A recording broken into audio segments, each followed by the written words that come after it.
Приветствую вас, уважаемые друзья, подписчики, все, кто следит за делом Вячеслава Зинченко. Это юрист Валерий Табаков с очередным подробнейшим, жестким, максимально честным разбором событий.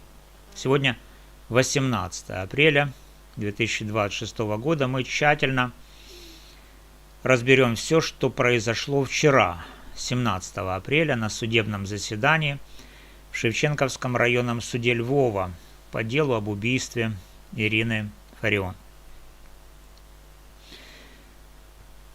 Я буду говорить последовательно, с максимальной детализацией, достаточно медленно, чтобы каждый из вас, друзья, понял, наконец-то, реальную картину без прикрас, без манипуляций, без розовых очков.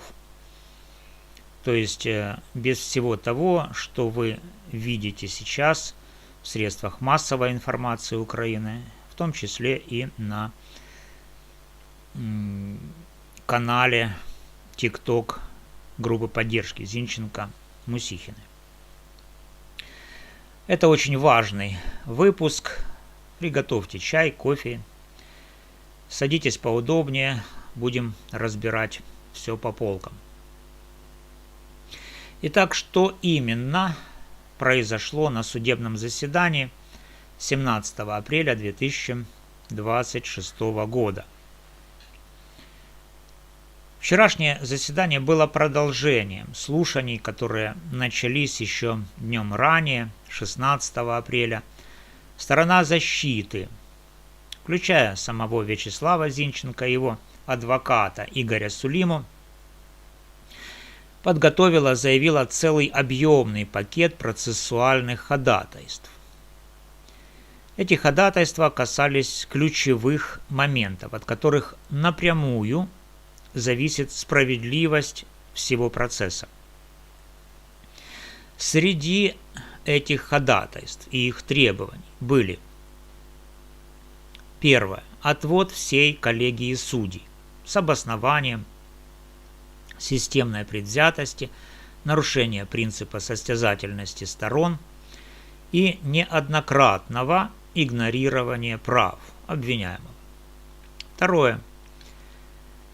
Повторное, полноценное исследование доказательств и, в первую очередь, активности Вячеслава Зинченко в телеграм-канале и аккаунте как одного из центральных элементов его алиби. Время онлайн, переписка, подписки, логи активности. Третье. Истребование дополнительных материалов дела, которые ранее не были должным образом изучены в судебном заседании. И четвертое.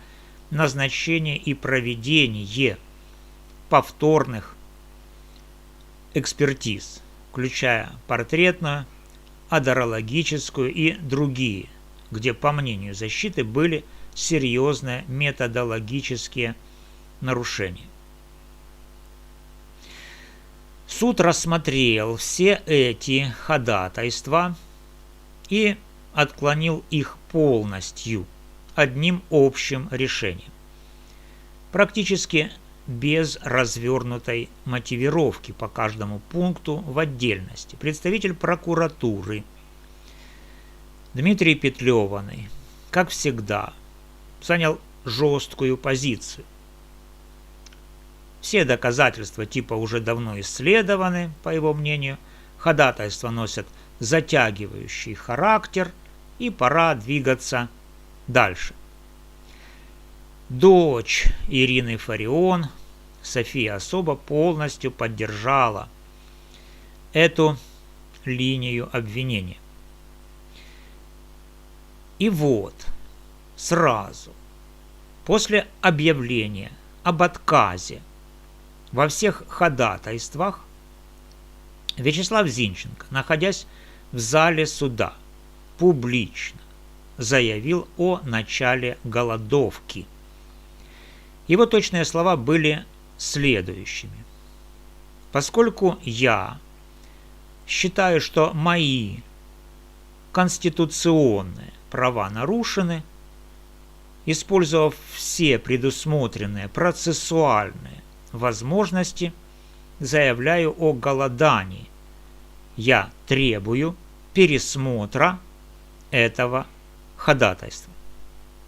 Он прямо и четко связал свою голодовку именно с отказом суда исследовать доказательства его алиби, особенно цифровые следы в Telegram.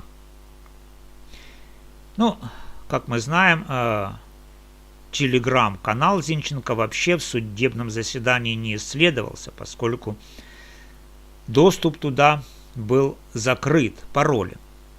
Его нужно, во-первых, открыть и поисследовать в суде. На этом, в конце концов, заседание было закрыто. Следующее судебное заседание назначено на 22 апреля 2026 года, день рождения Владимира Ильича Ленина, в Коммунистической партии, созданной которым состояла убитая Ирина Дмитриевна Фарион. Формально процесс все еще находится на стадии судебного следствия и исследования доказательств. Хотя сторона обвинения и потерпевшая уже активно заявляют, что дело близится к прениям и приговору. Теперь перейдем к сухой и точной юридической оценке. Действия суда. Отказ в удовлетворении ходатайств формально можно попытаться вписать в рамки статей 333-335 Уголовного процессуального кодекса Украины. Суд действительно обладает определенной дискрецией, особенно когда проблема касается ходатайств, заявленных в конце судебного рассмотрения. Однако проблема в другом. Проблема в том, что мотивировка отказа была крайне поверхностной и недостаточной. Суд не предоставил развернутого, аргументированного ответа, почему именно телеграм-активность Зинченко, которая может служить доказательством его алиби, считается уже достаточно исследованной. И это напрямую вступает в противоречие со статьей 42 Уголовного процессуального кодекса право обвиняемого на представление и исследование доказательств своей невиновности, а также с фундаментальным принципом состязательности сторон, статья 22 УПК. Верховный суд Украины в своих постановлениях неоднократно подчеркивал, когда речь идет об отказе в исследовании ключевого доказательства алиби, мотивировка должна быть подробной, убедительной и основанной на конкретных фактах, а не на общих фразах. Тем более на том, что это выглядит как затягивание процесса. Так вот, мотивировки подробной, убедительной и основанной на конкретных фактах в этом моменте не было. Позиция прокуратуры. Это классическая обвинительная тактика, типа «все уже доказано, не мешайте двигаться дальше». Это, друзья, не позиция органа, который ищет истину, а позиция стороны, которая, получив награды, боится новых фактов и дополнительной проверки. Особенно настораживает, когда отказывают в повторном исследовании цифровых данных без проведения полноценной экспертизы на возможное вмешательство в телефон или аккаунт. И это, я надеюсь, судьи тоже это понимают, это серьезный красный флаг для будущей апелляции и возможного обращения в Европейский суд по правам человека. Что касается действий защиты и самого Зинченко, здесь Вячеслав действовал полностью в рамках закона. Голодовка – это не нарушение, а реализация конституционного права на протест. Статья 39 Конституции Украины. Он реально исчерпал все доступные ему на данном этапе процессуальные механизмы и публично, в протоколе, зафиксировал нарушение своих прав. Это очень сильный и важный шаг, который будет иметь вес в апелляционной инстанции и при возможном рассмотрении дела в международных инстанциях. А теперь давайте поговорим о том, что происходило параллельно за стенами суда. Пока Вячеслав Зинченко в СИЗО объявляет голодовку и требует реального исследования доказательств своей невиновности, группа Татьяны Мусихиной, Оксана Казымова и вся их команда вечером 17 апреля проводят очередной длинный стрим. И какой главный месседж этого стрима? Он такой: победа! Шведская стенка наконец-то вернулась в СИЗО. Мы такие молодцы, продолжайте донатить. Тут нужно уточнить, что стенка вначале была в СИЗО, потом она исчезла из СИЗО, потом она вернулась в СИЗО, потом она материализовалась в Днепре из Львова, а теперь она опять каким-то чудесным образом, как писаная торба, появилась опять в СИЗО. Ну, просто чудеса. Но это для лохов. Серьезно, друзья, человек сидит в клетке, голодает, потому что суд отказывается даже посмотреть на доказательства его алиби, а эти активные поддерживательки устраивают праздник по поводу возвращения спортивного инвентаря, продолжают собирать деньги на экспертизы, которых, нужно сказать, за все месяцы так никто и не увидел в материалах дела. Где экспертизы? Где деньги? Может, кто-то ответит? Или это будет гробовое молчание? Дорогие мои, вместо того, чтобы хотя бы символически поддержать голодовку Зинченко, вместо того, чтобы признать свои собственные ошибки и провалы вместе с адвокатом Игорем Сулимой, о которых я говорил уже десятки раз публично, вы снова и снова включаете свой привычный режим. Типа мы героини, а все остальные фуфло, враги и диверсанты. Я уже несколько месяцев указываю вам на системные проблемы. Полное отсутствие реальных отчетов по собранным донатам. Превращение истории со шведской стенкой в бесконечный цирк с взаимными обвинениями. Полное отсутствие независимых экспертиз, на которые вы регулярно собирали средства. И что в ответ? Ни одного публичного признания ошибки, ни одного «ребята, мы где-то не доработали». Вместо этого суд плохой, система плохая, новые стримы, новые призывы к сплочению, новые обвинения в мой адрес и, конечно же, новые сборы. Мусихина и вся ее команда, вы не являетесь настоящей поддержкой. Вы превратились в медийно-финансовый механизм, который уже давно дискредитировал и себя, и все дело в глазах нормальных людей. Зинченко реально голодает, а вы празднуете победу над стенкой.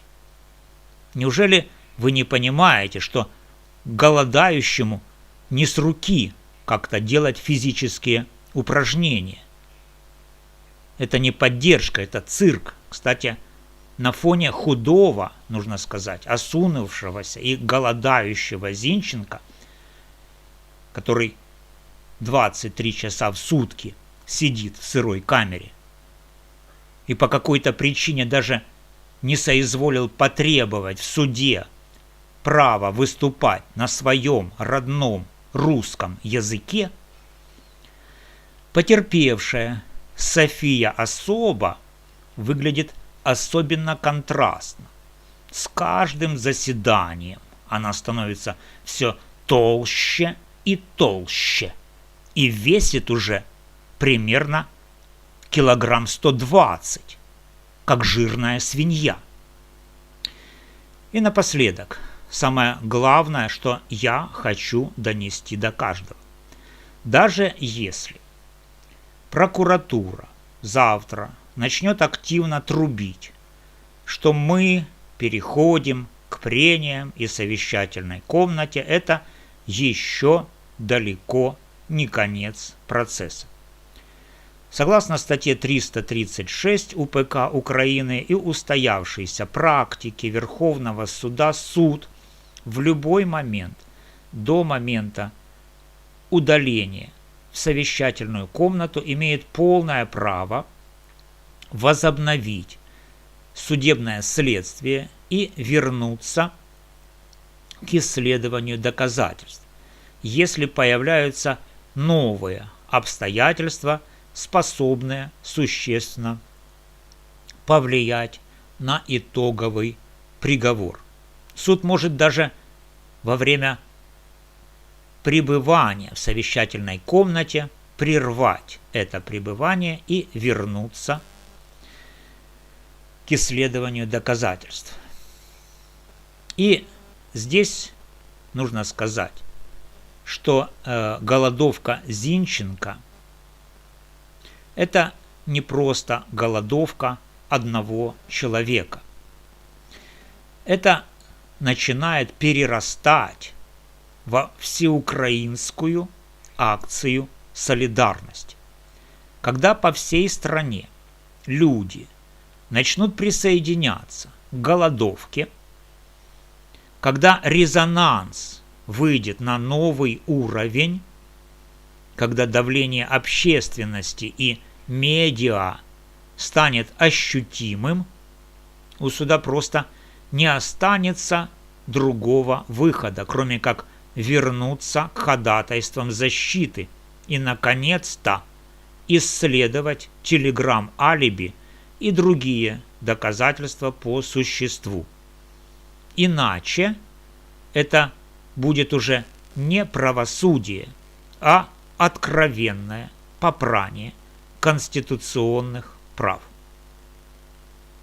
Друзья, процесс остается живым. Голодовка Зинченко – это не признак слабости, а последний, законный инструмент, когда все процессуальные возможности внутри зала суда просто игнорируют. Подписывайтесь на канал, ставьте лайки, обязательно делитесь этим видео со всеми, кто следит за делом. Пишите ваши вопросы и мысли в комментариях, я читаю и буду на них отвечать. Я буду держать вас в курсе каждого следующего шага. У кого есть возможность и желание, поддержите мой канал и независимый разбор донатом. Реквизиты в описании и в первом закрепленном под видео комментарии. Все по закону, без иллюзий. С вами был юрист Валерий Табаков. До новых встреч в следующих разборах.